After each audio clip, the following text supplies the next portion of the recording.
Welcome to the Camp Guys, a podcast where we talk about the ins and outs of camp ministry. My name is Grayson Phillips, and in each episode, I'm going to lead us as we talk about different challenges we face in camp ministry and how we overcome them. So let's dive right into today's episode.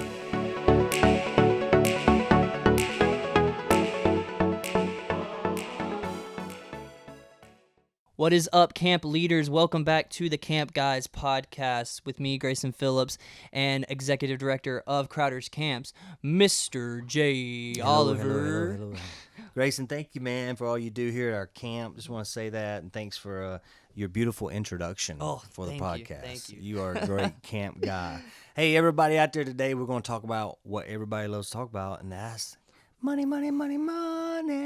Fundraising. Let's talk about fundraising for a second. You know what? You either stink at it or you're really good. Mm-hmm. Or you either have a donor base that's 50 years old and they've been giving forever. You don't have to worry about fundraising. You good, man. You send out your little letter, send out some pictures every once in a while, and you're good. Some of us, though, are in a situation that's a little different. So we're going to talk about that today. So I'm Jay Oliver, been in camp ministry for a good long while, working probably close to almost 20 years in camp ministry, 10 years renting other people's camps like yours, and then 6 years owning our own facility.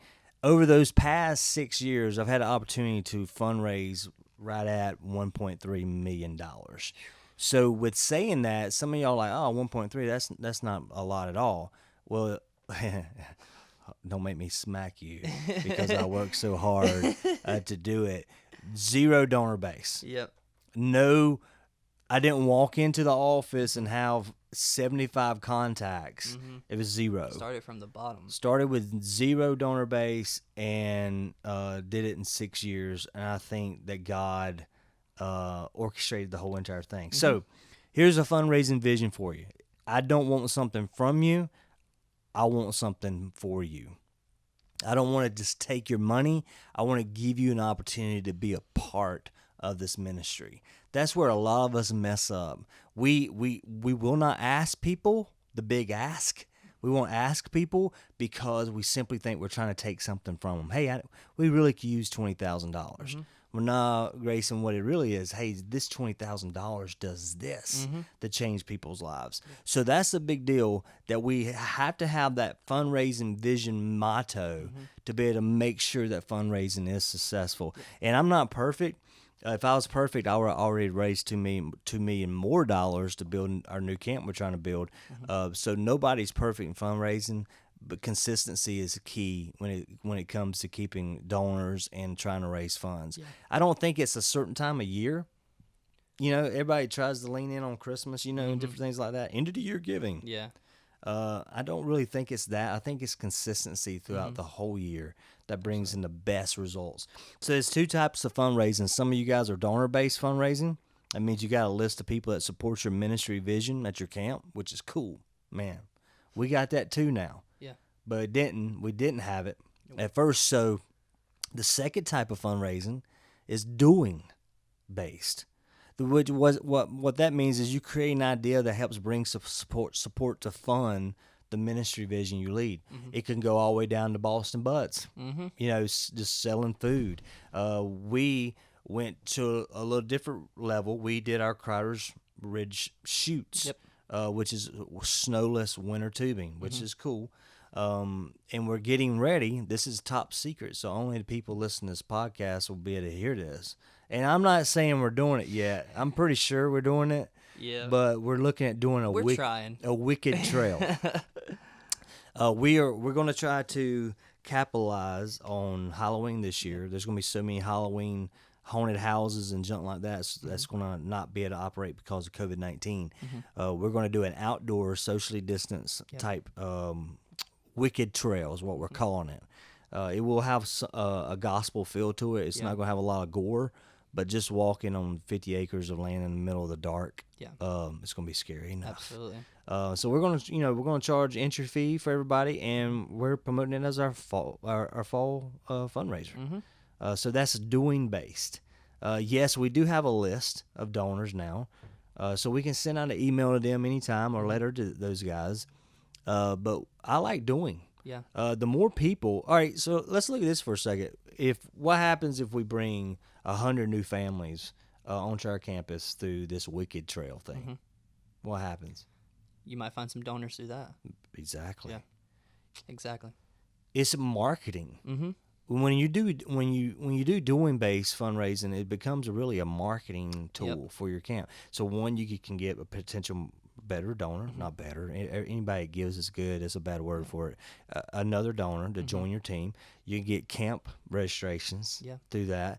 And you can get birthday parties, all those different things from people coming and seeing the campus. Yeah, anytime you open up your facility for new eyes to see it, you open up possibilities. It's marketing. Amazing. It's marketing. So you have to look at that. Like sometimes, people will call our facility and be like, with the Rotary Club or, some union want to do a picnic, and we'll cut them a deal just to have them on campus because it brings so much marketing flavor to us. The number one reasons camps fail at raising funds is because raising money is hard. Your focus will either distract you or direct you. You're either gonna be passionate about it or not. If you're in charge of fundraising, then do your job and raise funds. Yeah. I wish I was a little more streamlined.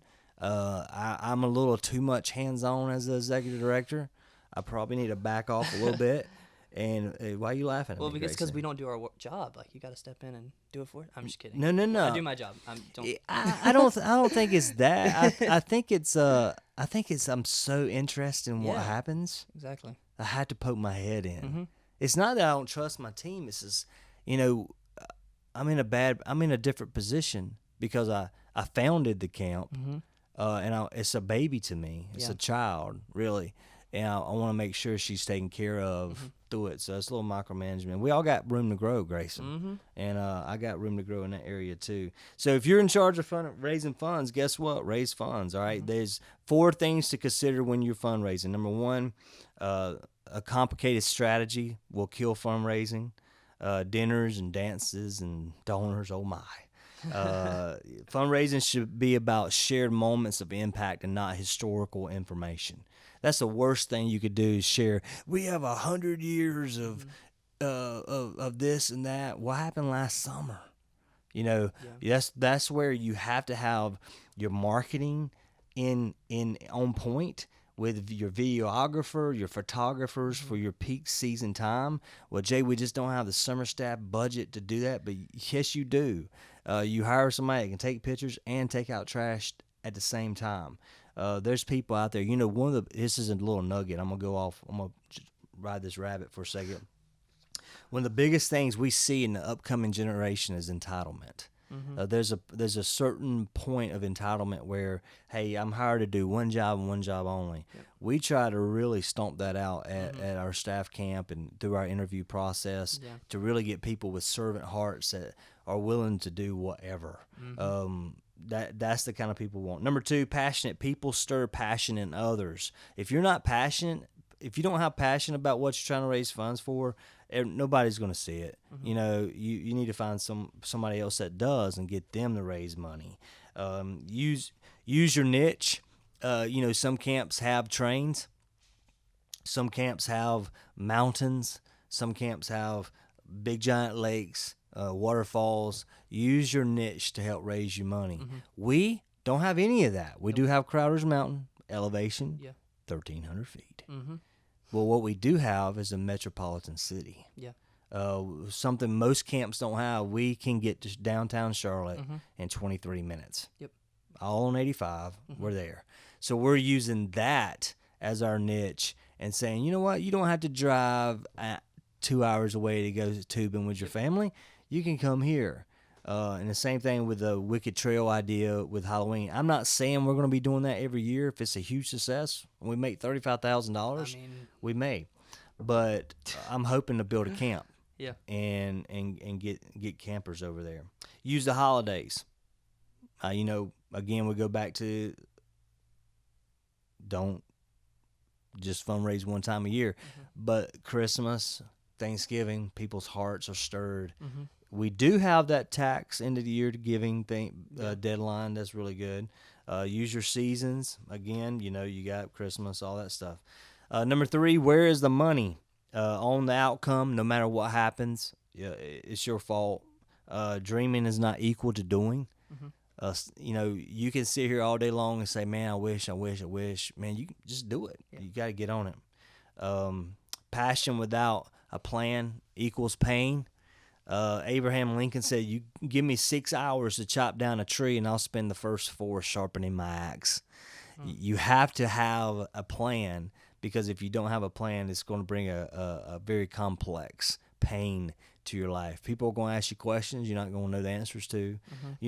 As we started fundraising for Crowder Springs to be built, I had a company in Texas that did real life pictures of the concepts of the plans of the building.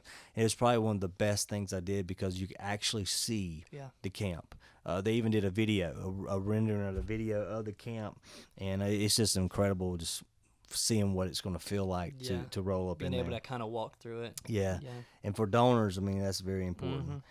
Saying yes creates repeat givers. How about that? It's great, man. You get a check in the mail for $100,000 from a Charles Schwab's account from one of your donors, but yet you forget to send a thank you letter. Wow. I'm truly convicted of that, because I've done it. Not purposefully, but on accident. And looking back now, I wish I would have picked up the phone and been like a high school cheerleader, squealing in a high-pitched voice on the phone, so this person really knew, man, this gift meant a lot to us. Last one, number 4, the process of killing a great fundraiser is not asking. You're doing all you can do, having the marketing stuff, and never asking for money, for them to be a part of your ministry. That's the biggest thing that kills it. I have some potential meetings coming up in the next couple of days that could add up to $1.5 million worth of gifts, and I will not seal the deal if I don't ask them, hey guys, will you be a part of our ministry helping us build this camp? So there's phases. We got to calendar those things out. There's phases. There's before the ask, and then after the ask, to make sure people are following up. We got to have a target message. And remember this. This is a great quote for all you guys looking to raise funds. When it comes to relationships, you will never have big withdrawals without large deposits. So if you want to get something out of somebody, you have to put something into them. So I don't really, when I meet somebody for the first time, and it's the first time I've kind of talked to them about potentially partnering with us, I don't expect a deposit from them, because I don't expect a withdrawal because I hadn't put in a deposit yet.